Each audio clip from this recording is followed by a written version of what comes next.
En el episodio de hoy les propongo continuar con la serie de lecturas necesarias, este ciclo que hemos inaugurado en el que vamos a hacer mención sobre desarrollos que son muy importantes y fecundos dentro del campo del psicoanálisis. En esta oportunidad me voy a referir a un libro de Alfredo Edelstein que lleva por título Las estructuras clínicas a partir de Lacan.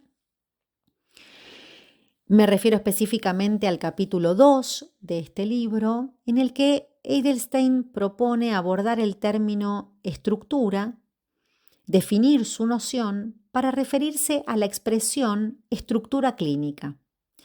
Para esto, él va a partir de la definición lacaniana de estructura, aquella que dice que la estructura es un conjunto covariante de elementos, ¿sí? Esos elementos bien sabemos que son los significantes. La estructura entonces sería un conjunto covariante de elementos significantes.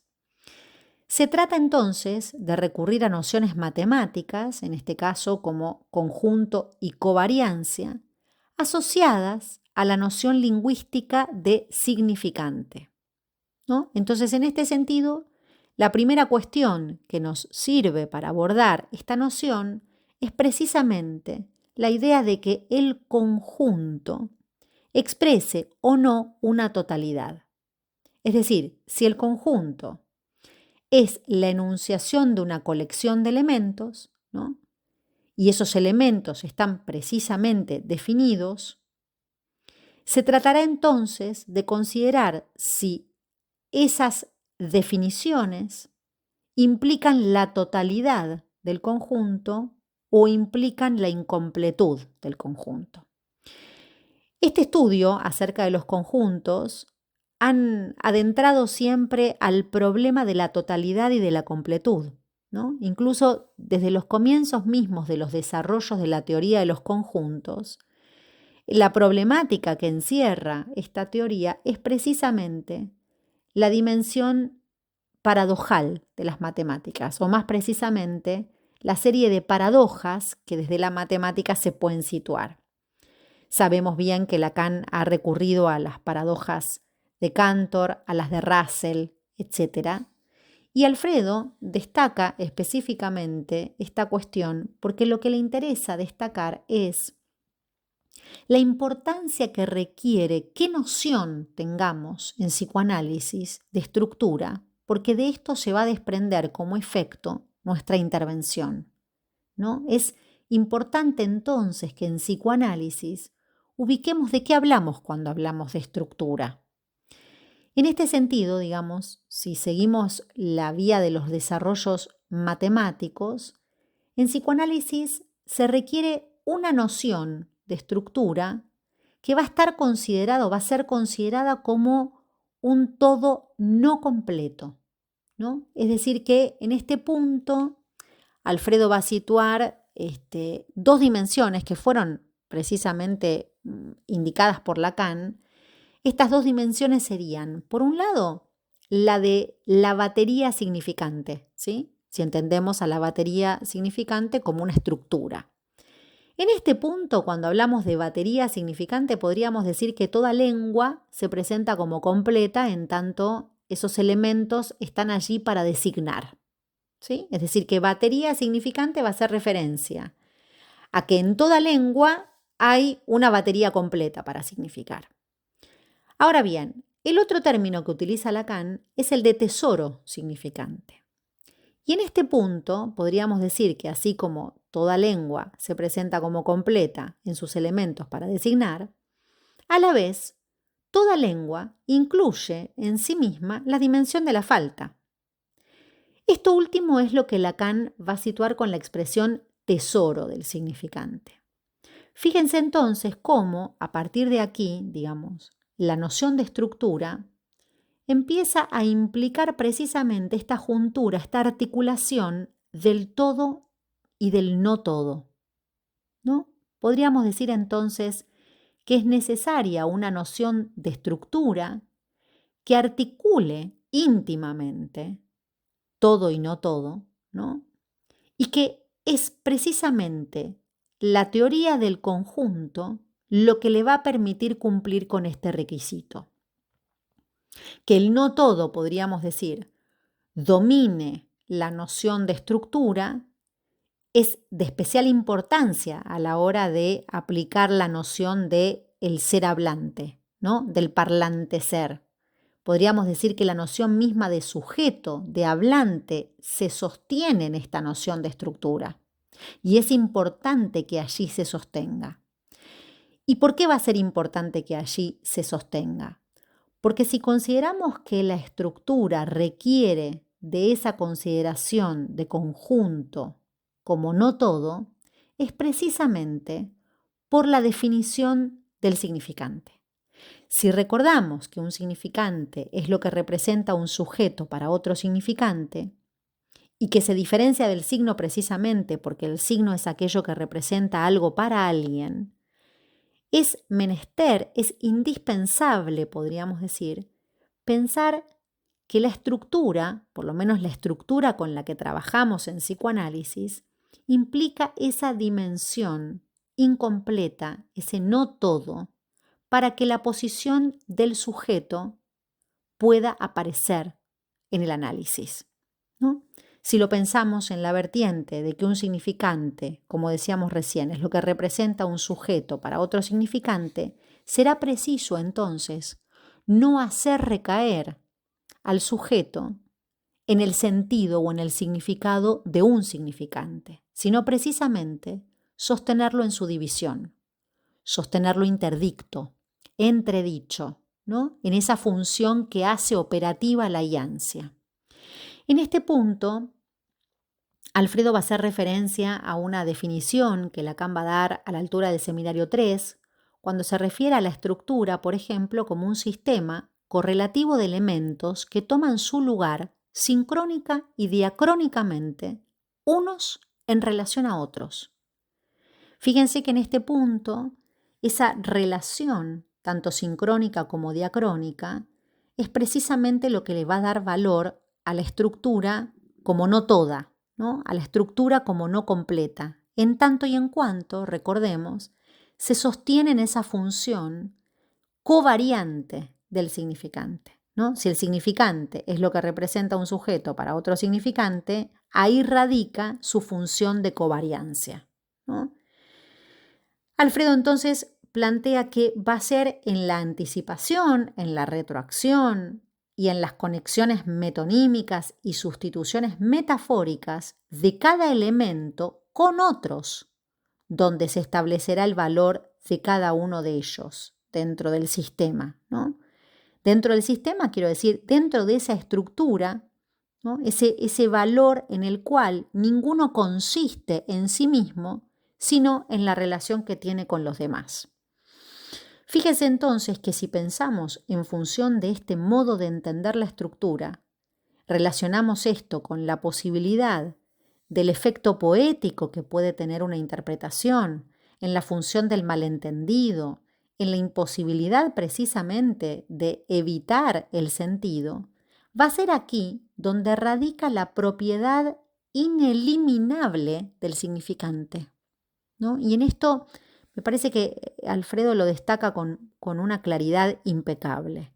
Precisamente cuando se refiere a esa propiedad ineliminable del significante, está haciendo referencia a esa función matemática de la covariancia, ¿no? Es decir, la de no ser un todo completo es lo que favorece, permite, habilita precisamente la combinatoria, ¿no?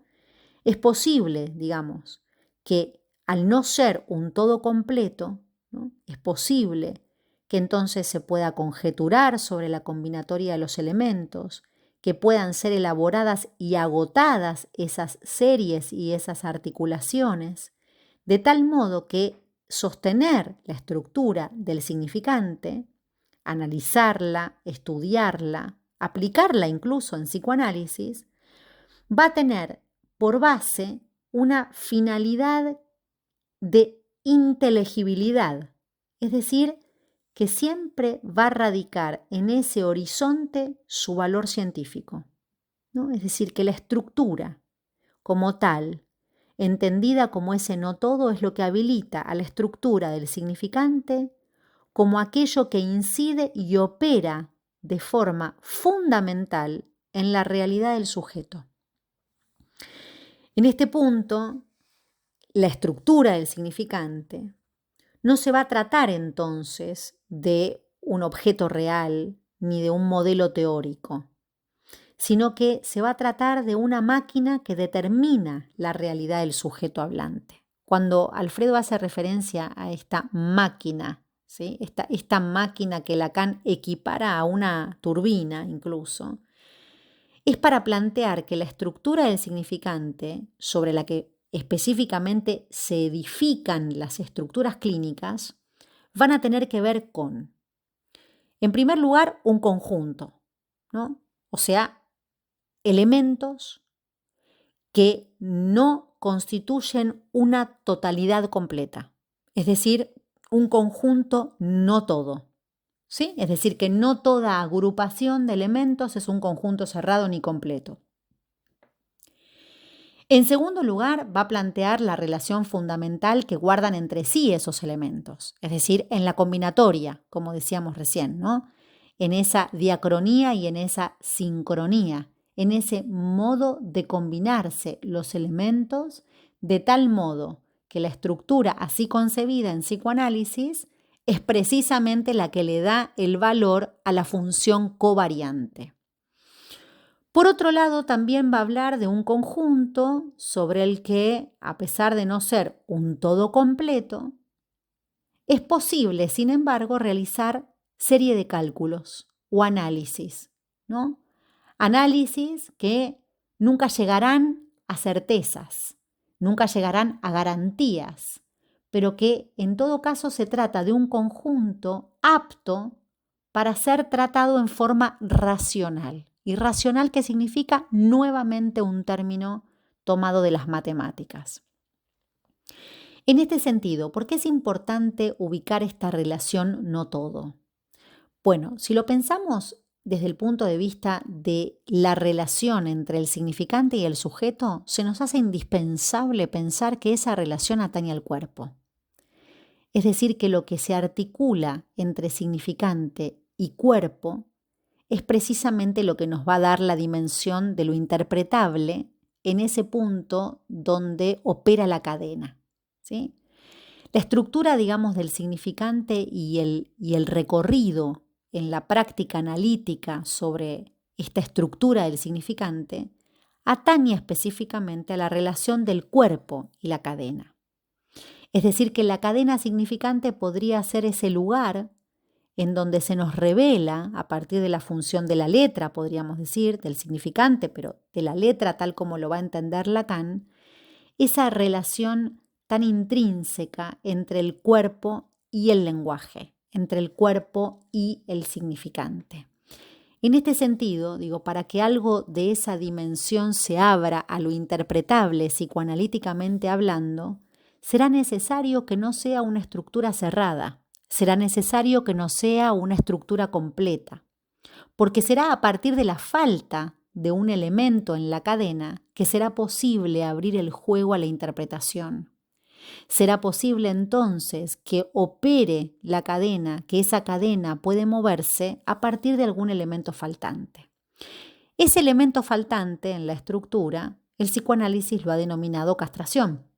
¿Sí? En este punto es que la noción de castración va a requerir de la articulación de estas dos dimensiones, ¿no? Tanto de la dimensión del lugar en relación al cuerpo como en la dimensión de la cadena significante, ambas con sus faltas, ambas con sus fallas, sus agujeros, sus intervalos.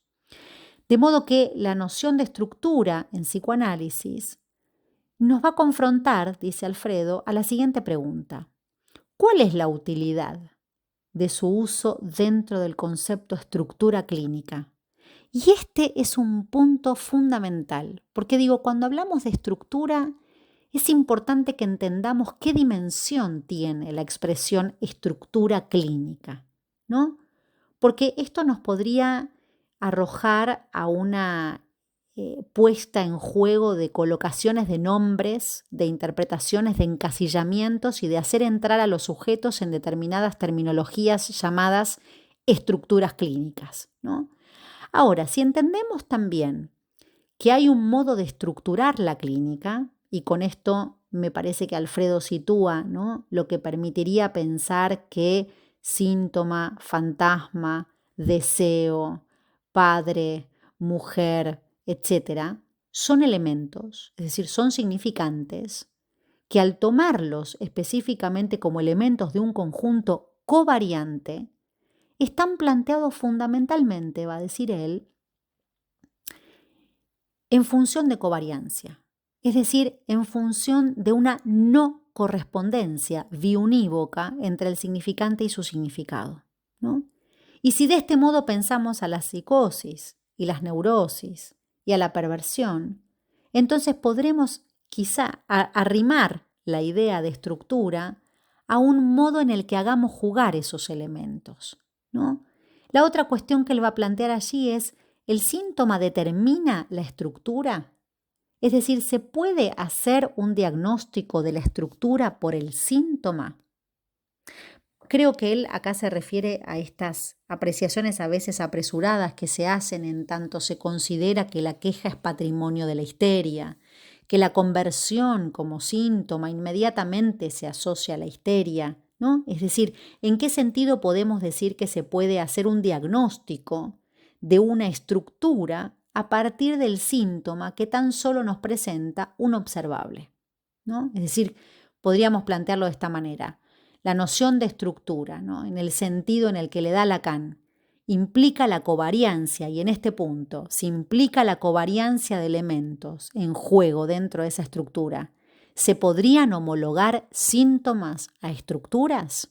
Me parece que esta es la pregunta que habilita este capítulo y que me parece muy interesante retomar y cuestionar y quizás darle una vuelta más a esta noción de estructura, ¿no? Porque precisamente los elementos que permiten sostenerse como nociones, como el deseo, la pulsión, obsesión, fobia, histeria, ¿no?, son significantes. Y como tal, si son significantes, son incompletos, ¿no? Específicamente forman parte de un conjunto que es incompleto. Y en este punto me parece que para cada analizante, para cada sujeto, para cada caso particular, habrá que aplicar esas nociones con el mismo criterio covariante, ¿no? Es decir, que no se sabe lo que esos elementos van a hacer por fuera de la estructura en la que se los está leyendo. No pueden considerarse como elementos sueltos, como signos, podríamos decir.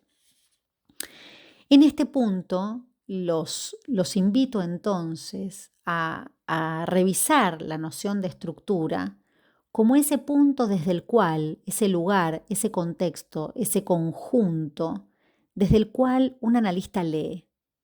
Y cuando digo un analista lee, me refiero a destacar siempre el valor de la covariancia, que cuando leemos no leemos poniendo sentido, que no se trata de cerrar el significado de una palabra, sino que poder pensar en que una conversión somática posiblemente no sea un síntoma histérico solamente, posiblemente sí, pero que para poder determinar si lo es o si no lo es, hará falta poner a trabajar esa covariancia, ese movimiento que es patrimonio y propiedad de la definición que Lacan nos presta de significante.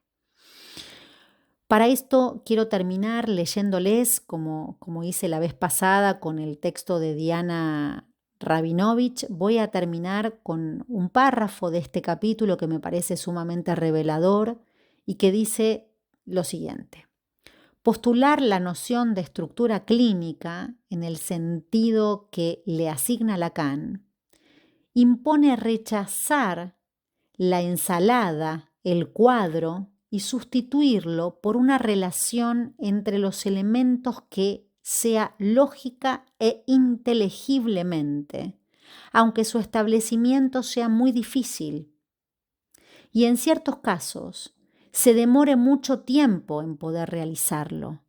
Y si se lo hace, siempre será con la limitación de no ser más que una conjetura.